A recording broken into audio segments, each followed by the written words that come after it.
रामविलास पासवान का 74 साल की उम्र में निधन हो गया।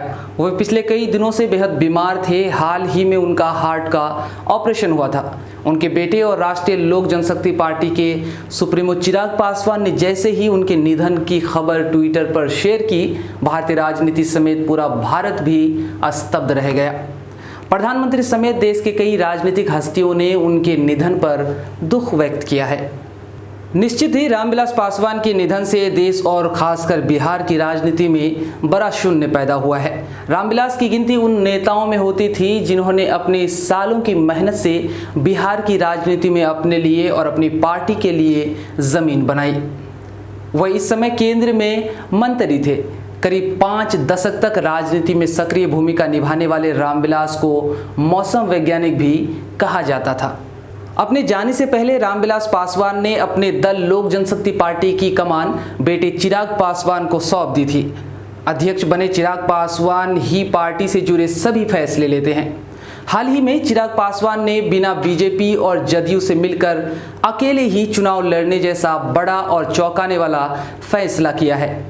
तब नीतीश कुमार ने कहा था कि रामविलास पासवान से हमारे बेहद अच्छे संबंध है और उनका हम सम्मान करते हैं। रामविलास पासवान का जाना बिहार समेत भारत की राजनीति में एक युग के खत्म होने की तरह है। न सिर्फ लोक जनशक्ति पार्टी बल्कि बिहार की राजनीति और लोगों को भी यह स्वीकार करने में समय लगेगा कि रामविलास पासवान अब नहीं रहे। रामविलास पासवान का जन्म बिहार के खगड़िया जिले के शहरबन्नी गांव में 5 जुलाई 1946 को हुआ था। पिता का नाम जामुन पासवान था और मां का नाम सिया देवी था। धरती गूंजे आसमान रामविलास पासवान। आप आज भी हाजीपुर और वैशाली के किसी भी क्षेत्र में इस नारे को बोल के देखिए, आपके साथ उस नारे को दोहराने वाले कई लोग मिल जाएंगे। जब भी रामविलास पासवान इस इलाके में कदम रखते तो यह नारा जरूर सुनाई देता। 1989 में किसी कार्यकर्ता के मुंह से निकला यह नारा पासवान के साथ ही पूरे बिहार में काफी पॉपुलर हो गया। चलिए अब रामविलास पासवान के राजनीतिक हैसियत पर रोशनी डालते हैं। रामविलास पासवान के राजनीतिक हैसियत क्या थी, इसका अंदाजा आप इसी बात से लगा सकते हैं कि सोनिया गांधी खुद पैदल चलकर उनके 12 जनपद आवास पर उनसे मिलने पहुंची थी।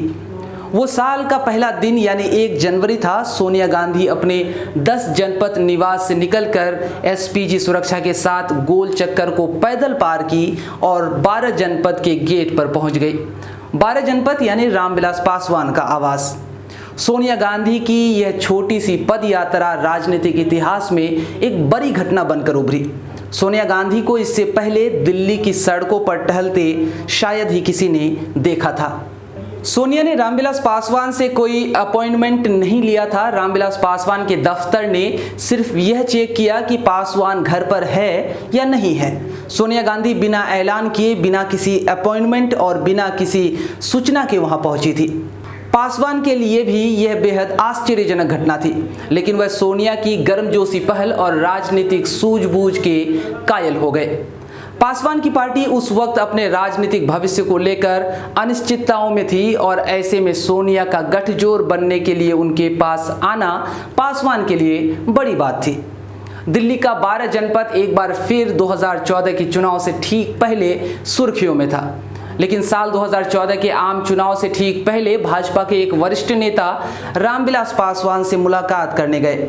इस बैठक के बाद देर रात लोकसभा चुनाव में लोजपा और बीजेपी के गठबंधन की घोषणा हुई। रामविलास पासवान एक ऐसा नेता थे जो एक ही वक्त में 2 विपरीत छोरों पर खड़े लोगों के बीच सहज स्वीकार्य हो सकते थे। करीब 50 साल के राजनीतिक जीवन में उन्होंने ऐसा बखूबी कर दिखाया है। रिकॉर्ड वोटों से जीतने वाले, रिकॉर्ड नंबर ऑफ सरकार में रहने वाले मोदी सरकार के दलित चेहरा, खाद्य और नागरिक आपूर्ति मंत्री रामविलास पासवान के राजनीतिक जीवन पर नजर डाले तो वे एक बेहद ही साधारण परिवार के थे जिनका राजनीति में कोई जमीन नहीं थी। ना कोई गॉडफादर और ना ही ऊंची जाति के होने की ताकत थी। उस दौर में पासवान का राजनीति में टिक जाना ही भारतीय लोकतंत्र का चमत्कार था। इतनी मामूली पृष्ठभूमि का एक नेता इतने दिनों तक शिखर के आसपास लगातार मौजूद रहा। पासवान ने पटना यूनिवर्सिटी से LLB किया था। उसकी प्रारंभिक जीवन की बात करें तो छात्र जीवन के बाद वे पटना विश्वविद्यालय पहुंचे और प्रास्नातक तक की पढ़ाई की। बिहार पुलिस की नौकरी छोड़कर राजनीति के मैदान में उतरे रामविलास पासवान शुरू से ही राजनारायण और जयप्रकाश नारायण के फॉलोअर्स रहे। उनसे काफी कुछ सीख कर वे आगे बढ़े। इसी दौरान वे लोक दल के महासचिव नियुक्त हुए। इमरजेंसी के दौरान वे राजनारायण कर्पूरी ठाकुर और सत्येंद्र नारायण सिन्हा के बेहद करीब थे। पासवान ने अपना पहला विधानसभा चुनाव 1969 में लड़ा और वो चुनाव था संयुक्त सोशलिस्ट पार्टी के टिकट पर। पूर्व प्रधानमंत्री इंदिरा गांधी ने इमरजेंसी लगाई तो वे आंदोलनकारियों में शामिल होने के कारण गिरफ्तार कर लिए गए और लगभग 2 साल जेल में बिताए। जेल से छूटने के बाद पासवान जनता पार्टी के सदस्य बने और आम चुनाव लड़कर लोकसभा पहुंचे। हाजीपुर जहां के लोगों ने हीरो बनाया तो वहीं के लोगों ने 2 बार हार का स्वाद भी चखाया। बिहार के हाजीपुर लोकसभा क्षेत्र का मन मिजाज अपने अगल बगल के संसदीय क्षेत्र से जुदा है। हाजीपुर के संसदीय चुनाव के इतिहास पर नजर डालेंगे तो पाएंगे कि यहाँ के लोग अपने नेता को दिल में इस कदर बसा लेते हैं कि दूसरे के लिए दिल में कोई जगह ही नहीं बचती। साल 1977 में रामविलास पासवान ने लगभग 4,24,000 वोट से चुनाव जीतकर Guinness book of world record में नाम दर्ज करवाया था। लेकिन ठीक 8 बरस बाद चुनावी जीत का रिकॉर्ड कायम करने वाले पासवान उसी हाजीपुर से 1984 में हार गए। 1983 में उन्होंने दलित सेना की स्थापना की। पासवान के अनुसार यह संगठन पूरी तरह से दलितों के उत्थान के लिए समर्पित था। वैसे तो ये दौर काशीराम और मायावती की लोकप्रियता का था, लेकिन बिहार के दलितों के लिए कोई मजबूत नेता के तौर पर उभरा तो रामविलास पासवान थे। वे लंबे समय तक अपनी इस छवि को बनाए रखने में सफल रहे। साल 1989 में पासवान फिर हाजीपुर से जनता दल के टिकट पर चुनाव लड़े और अपना ही रिकॉर्ड तोड़ा। रामविलास पासवान 5 लाख से ज्यादा वोटों से चुनाव जीते। इस जीत के बाद वह VP सिंह की कैबिनेट में पहली बार शामिल किए गए और उन्हें श्रम मंत्री बनाया गया। रामविलास पासवान के नाम के साथ एक चर्चित टैग जुड़ा हुआ था, मौसम वैज्ञानिक। मौसम वैज्ञानिक यानी पहले ही भांप ले कि कौन जीतने वाला है और फिर वो उस दल या गठबंधन के साथ हो लेते थे। पासवान परिवार की निष्ठा मौसम के हिसाब से बदलती रही, इसीलिए उन्हें सियासत का मौसम वैज्ञानिक कहा जाता था। अतीत के पन्ने पलटेंगे तो रामविलास पासवान देवगौड़ा सरकार में भी मंत्री थे। 1999 में वाजपेयी सरकार में भी मंत्री थे।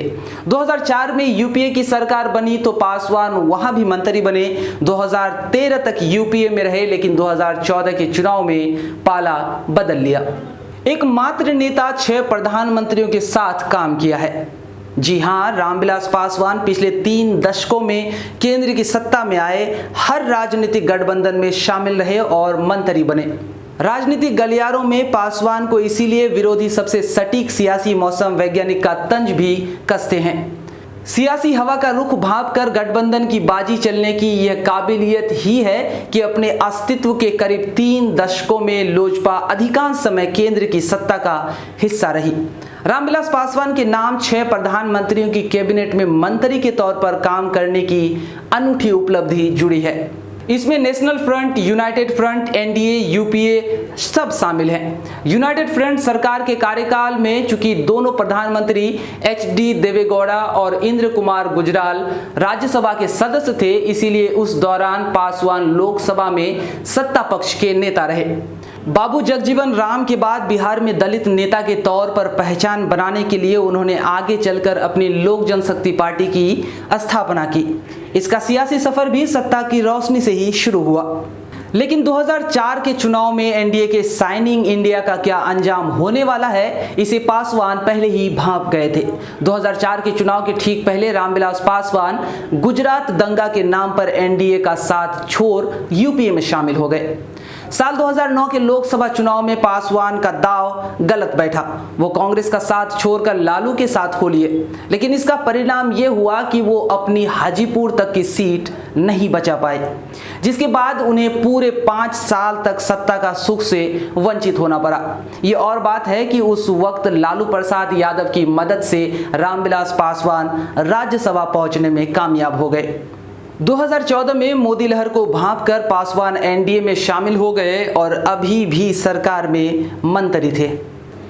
रामविलास पासवान का मीरा कुमार और मायावती से भी जबरदस्त चुनावी भिड़ंत हुई।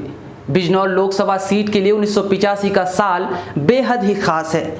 इस चुनाव में दलित राजनीति के उफान को पूरे उत्तर प्रदेश और बिहार ने महसूस किया। इस लोकसभा उपचुनाव का परिणाम चाहे जो भी हो, लेकिन इसके उम्मीदवारों ने अपनी जीत के लिए जी तोड़ कोशिशें की थी। 1985 के उपचुनाव के लिए एक महिला उम्मीदवार प्रचार के लिए साइकिल के सहारे थी। अपने साइकिल के जरिए वो बिजनौर की गलियां छानते हुए लोगों से मिलते हुए अपनी जीत के लिए सत्ता की लड़ाई लड़ रही थी। ये कोई और नहीं बल्कि बीएसपी सुप्रीमो मायावती थी, जो अपना पहला लोकसभा चुनाव लड़ रही थी।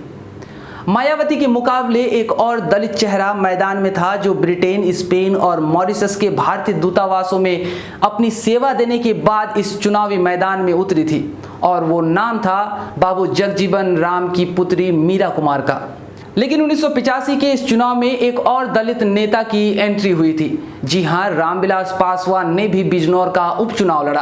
बिजनौर का ये चुनाव भारतीय राजनीति को बदल देने वाला था। बड़े बड़े दिग्गजों के बीच घमासान हुआ। कांग्रेस, लोकदल और मायावती के बीच त्रिकोणीय मुकाबले में मीरा कुमार ने अपने पहले ही चुनाव में दिग्गज दलित नेता रामविलास पासवान और बीएसपी प्रमुख मायावती को हरा दिया। लेकिन इस चुनाव में रामविलास पासवान ने खुद को मायावती के मुकाबले दलित का मजबूत नेता साबित कर दिया। मुस्लिम मुख्यमंत्री के बदले ही समर्थन मिलेगा ऐसा नहीं हुआ और बिहार में दोबारा चुनाव कराने की नौबत आ गई। 2005 से 2009 रामविलास के लिए बिहार की राजनीति के हिसाब से मुश्किल का दौर था। 2005 में वे बिहार विधानसभा चुनाव में सरकार बनाने या लालू नीतीश की लड़ाई के बीच सत्ता की कुंजी लेकर उतरने का दावा करते रहे। फिर अल्पसंख्यक मुस्लिम मुख्यमंत्री बनाने के बदले समर्थन की बात करते रामविलास की जिद राज्यपाल बूटा सिंह ने दोबारा चुनाव कराने की स्थिति बनाकर उनकी राजनीति को बड़ा झटका दिया। नवंबर में हुए चुनाव में लालू प्रसाद का 15 साल का राज गया ही रामविलास की पूरी सियासत बिखर गई। बिहार में सरकार बनाने की चाबी अपने पास होने का उनका दावा धरा का धरा रह गया।